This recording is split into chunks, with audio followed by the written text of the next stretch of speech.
C'est la suite de Politiciens, votre rendez-vous politique dont le numéro de ce jour est consacré au Cameroun. Mes trois invités camerounais sont toujours avec moi. La présidentielle du 7 octobre 2018 intervient dans un contexte marqué par de fortes tensions, notamment dans les régions du nord-ouest et du sud-ouest. Mais quelles peuvent être les solutions pour que l'unité du Cameroun ne soit pas durablement compromise? On en parle après ce sujet de la rédaction signée Ibrahim Dioumaba. Les régions anglophones du Cameroun sont secouées par une série de manifestations violentes depuis bientôt une année. Ces événements ont réveillé les velléités séparatistes des leaders de certains mouvements politiques locaux. Alors que l'unité nationale et l'intégrité territoriale sont menacées, le gouvernement a mis en œuvre un plan de riposte. Les deux partis sont invités par des observateurs à s'approprier la décentralisation comme solution durable face aux revendications régionalistes.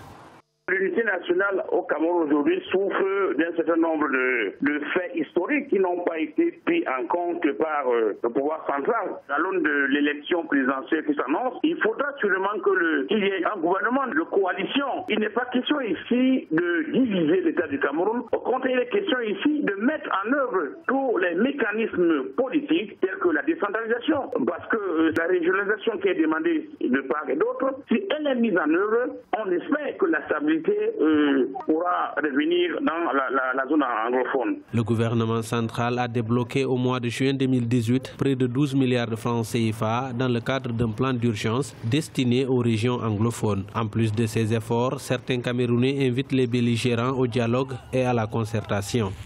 Chacune de ces parties se retrouve autour d'une table. Puisque la confiance manifestement est rompue dans les deux camps, il faut aujourd'hui que véritablement il y ait un médiateur qui soit désigné et qui puisse entendre les récriminations mises par les deux parties. Le bilan des violences dans le conflit qui oppose l'État du Cameroun au groupe séparatiste est lourd. Les attaques contre l'armée ont fait une centaine de victimes militaires. Au moins 160 000 personnes ont dû fuir leur logement et 34 000 se sont réfugiés au Nigeria. Pour de nombreux observateurs, l'implication des chefs religieux et coutumiers locaux reste une clé pour la pacification. Il incombe aux autorités traditionnelles de cette zone qui est en conflit aujourd'hui, qui est en feu, de se concerter de manière profonde pour le rétablissement de la paix. Le gouvernement central aussi est appelé donc à intégrer dans son agenda politique toutes les doléances d'ailleurs qui ont été prises en compte au regard de ce que le président actuel a eu à faire. Mais il reste à reconstruire cette partie du territoire national. Les velléités séparatistes des régions anglophones du Cameroun sont vieilles de plusieurs décennies. La préservation de l'unité du Cameroun sera l'un des défis principaux pour le président que choisiront les Camerounais à l'issue du scrutin du 7 octobre 2018. Marc Kouo, oui. 34 000, si ce n'est plus, de vos compatriotes réfugiés au Nigeria, plus de 160 000, si ce n'est plus, là aussi déplacés à l'intérieur du pays du fait des violences dans le nord-ouest et le sud-ouest de votre pays. Et votre candidat Akereta Abek-Mouna a dit, moi, j'ai la solution à ce problème. C'est quoi sa solution? La solution, elle est éminemment politique. Il faut dialoguer avec les gens. Ce problème, il est politique. Ça ne sert à rien. Dans votre reportage, vous avez dit que le gouvernement a mis en place une politique de riposte. Un plan d'urgence de près de 13 milliards de francs CFA. Financier. Si je suis mal dans ma peau et que je vous dis, Richard, je me suis mal, vous n'allez pas, même si vous me mettez les milliards, ça ne compte pas. Ce problème est politique. Pour rectifier, nous avons dit dans le reportage, il y a les mesures, d'abord, les mesures judiciaires, les mesures politiques qui sont prises, et à côté, on a un plan d'urgence socio-économique de 13 milliards mis en œuvre. Le président Ahidjo, en 1972, dit nous avons consolidé l'unité nationale. C'est la raison pour laquelle nous allons vers un État unitaire pour des besoins économiques. Il faut penser que l'État unitaire a mis à mal cette unité nationale. Donc, il faut revenir même dans les fondements de l'État unitaire tel qu'on l'a pensé. En 1984, M. Paul Biya a signé un décret qui donne l'appellation du Cameroun actuel, République du Cameroun, qui était une partie, une entité des deux Cameroun avant. Donc, politiquement... Clarifiez votre idée, s'il vous plaît. Il faut revenir aux fondamentaux de l'État unitaire. Ça veut dire quoi concrètement? Ça veut dire... Il faut remettre en cause la forme de l'État? Ça peut passer par la forme de l'État. Ce n'est pas un sujet tabou. Non, c'est une question. Oui, je vous réponds clairement. Oui. Le bâtonnier Akérémouna a dit qu'on reviendra à un État fédéral. D'accord. Parce que même la loi du Cameroun actuellement, la Constitution dit que le Cameroun, c'est un État unitaire décentralisé. Vous êtes au courant qu'il y a la décentralisation au Cameroun? Cette loi a été votée depuis 1996. C'est vrai, vous avez raison. Le Cameroun n'est pas décentralisé. Donc, on peut bien... Permettez-moi une seconde, s'il vous plaît. Oui. Tout à l'heure, madame a dit le Cameroun a subi des chocs. Mais l'économie libérale, elle est faite de chocs. Choc pétrolier, choc ceci. On ne peut pas justifier cette turpitude par le fait des chocs, des différents chocs. À un moment, il manque de la stratégie, il manque de la vision. Il y a des pays, autres que le Cameroun, qui ont connu des guerres, des génocides. Le Rwanda, 24 ans dans le temps d'un pays, c'est rien. Mais regardez le Rwanda, il tape une croissance à 7% de son PIB. Regardez l'Éthiopie en 86, on disait que l'Éthiopie allait mourir de famine. L'Éthiopie a une croissance à 8%. C'est la vision qui nous manque, le cap. Où est-ce qu'on va? Et ça, les Camerounais ne savent pas. Pour revenir à la question de l'unité, et puis il faut que vous nous précisiez le point de vue de votre candidat. Akérémouna, vous dites il dit qu'il est possible qu'on revienne à l'État fédéral. Oui. Ferme-t-il, ou du moins exclut-il, et il faut le dire au Cameroun, exclut-il l'option de la partition du Cameroun? Il est hors de question que le Cameroun soit partitionné. D'accord. On est d'accord clair là-dessus. Que les sécessionnistes... Voyez-vous, vous me posez une question qui prête à confusion dans la tête de beaucoup de gens. Quand on parle de fédéralisme, les gens pensent qu'on va diviser le Cameroun, chacun va partir avec son titre foncier. Non, je suis d'accord. Je vous demande s'il exclut l'option de la partition du Cameroun. Mais, écoutez, monsieur Akérémouna est candidat à l'élection du Cameroun. Jusqu'à preuve de contraire, il est hors de question qu'il existe un projet quelconque de partition du Cameroun. Le message est clair. C'est une forme de l'État, autre que l'État unitaire, que nous voudrons mettre en place. Ça peut être que d'aucuns parlent de décentralisation, nous on parle de fédéralisme. Avec transfert effectif de compétences et de moyens. On est d'accord. Le citoyen au centre de l'action politique. Le citoyen au centre de l'action politique. Et vous avez précisé que pour le président Akérémouna, je veux dire le président du mouvement NAO, il faut privilégier le dialogue. Cabral Libi, votre candidat, que préconise-t-il pour préserver l'unité du Cameroun? Tout à l'heure, quand je parlais de sous-préfet, Mme Liman m'a pris à travers mes mots, mais je dis la crise anglophone, elle est autonomiste. Richard, les Camerounais se sentent asphyxiés, s'étouffent, ils se sentent éloignés du pouvoir. C'est ça le problème de la crise anglophone.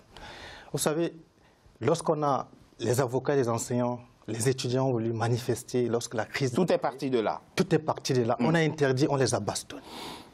Et puisqu'ils n'ont pas la même culture que nous... On les a bastonnés. Là aussi, les images sont là. C'est dans la caricature. Les images sont là, on les a bastonnés. Parce qu'ils ont bastonné les garants de la justice. Parce qu'ils se sont attaqués. Pour revenir à la question de l'unité. Il faut clarifier aussi les choses. Pour revenir sur la question de l'unité aujourd'hui. Oui, s'il vous plaît. Pour garantir l'unité au Cameroun, pour répondre à la crise anglophone, Cabral Libi propose le régionalisme. Le régionalisme, parce que la crise anglophone, elle est autonomiste. Les gens veulent des centres de décision qui sont à côté de ce qu'il appelle, Cabral, la démocratie de proximité. Il ne faudrait plus que... Leur quotidien soit défini à Yaoundé. Non. C'est ça. Hein? Non. Justement, c'est ce qui se passe aujourd'hui. Oui, c'est ça. Il ne faut plus que, justement, que leur vie soit décidée. Pour construire une petite école, pour construire une petite école à Batibo, il faut qu'un directeur général ou un ministre décide à Yaoundé. Pour construire une petite route, pour refaire une route, non, il faut donner les moyens aux maires. Ce sont eux qui sont au contact des populations. C'est ça la réponse à la crise anglophone. Et attention, elle n'est pas seulement... Ce que la crise anglophone nous a inspiré, quoi? Cette notion d'autonomie.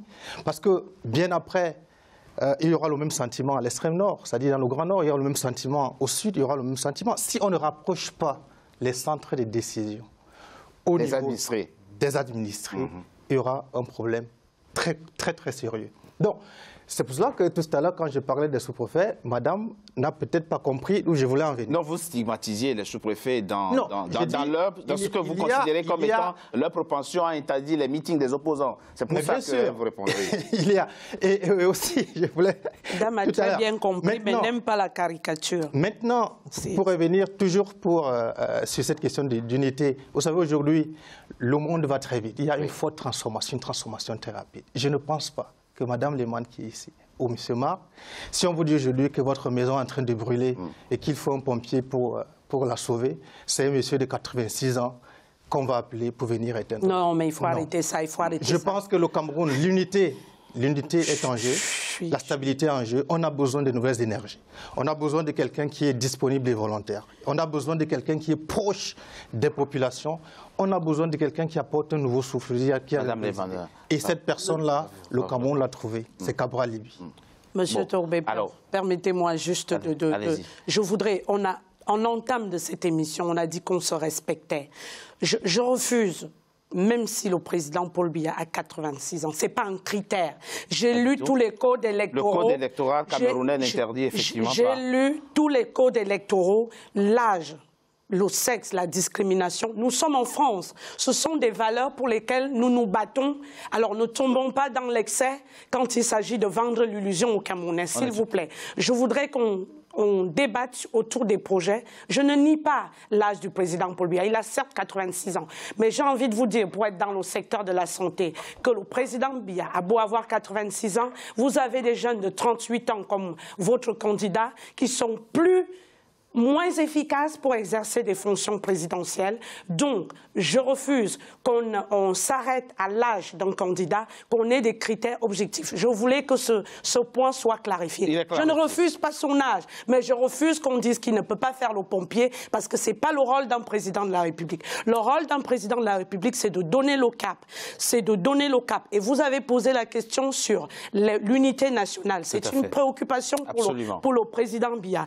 Le numéro 3 de sa profession de foi, il dit « Je m'engage, je sollicite votre suffrage ». C'est un engagement pour l'unité nationale et l'intégrité territoriale du pays. À cette occasion, écoutez bien, ma candidature est celle de l'affirmation de la mise en œuvre effective de la décentralisation. Mise en œuvre effective de la décentralisation.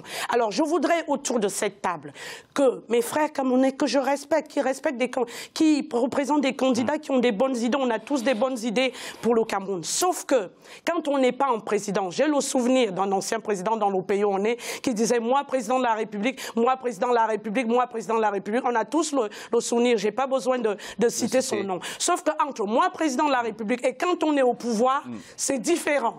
Donc, j'ai au moins, moi, un candidat qui a l'expérience et qui sait ce que c'est que mettre en œuvre la décentralisation, qui a créé un ministère de la décentralisation.